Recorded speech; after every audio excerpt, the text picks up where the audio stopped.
आरंभ हेला पवित्र श्रावण मासर बोलबम व्रत एवं दंडा पूजा कार्यक्रम।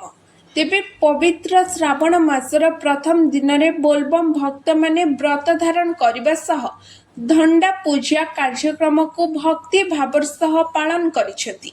श्रावण मास अवसर रे भक्त माने मासव्यापी बोलबम व्रत पालन करबा पई संकल्प नहीं प्रभु शिवंक नीतिकांति रे रहिबाकू व्रत धारण करिसेंती।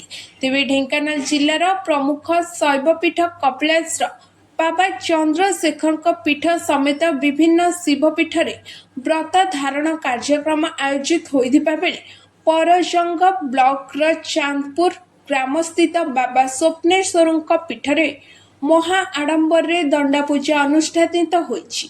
तेबे विश्व शांति एवं सर्व मंगल कामना करी भक्त माने व्रत धारण करिथिबा बेले धूप दीप नैवेद्य अर्पण करी प्रभु शिवंक पूजार्चना करिसेंती। बोल बम ध्वनि रे समग्र परिवेश मुखरित होई उठुथिबा बेले श्रद्धा भक्ति और निष्ठार सह भक्त माने पवित्र श्रावण व्रतर शुभारंभ करिसेंती।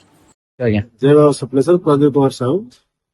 आज प्रभु भोले बाबा आज श्रावण मासर प्रथम दिन जेहेतु पशु मासर प्रथम दिन आम बाबा आम ग्रामर बाबा स्वप्नेश्वर पाखे आम व्रतधारी जो मैंने अच्छु समस्ते आसी बाबा धंडा पूजा कार्यक्रम आरंभ कलु। नीतिकांति हिसाब से जहाँ जमी हवा कथा पूजक महाजक नहीं आम सब किसी शांति श्रृंखला आज व्रत संकल्प नेलु मासे पर्यंत श्रावण मास सरिया पर्यंत पूर्णिमा पर्यंत आमर पुणी पूर्णिमार ये बड़ आयोजन होची प्रभु है।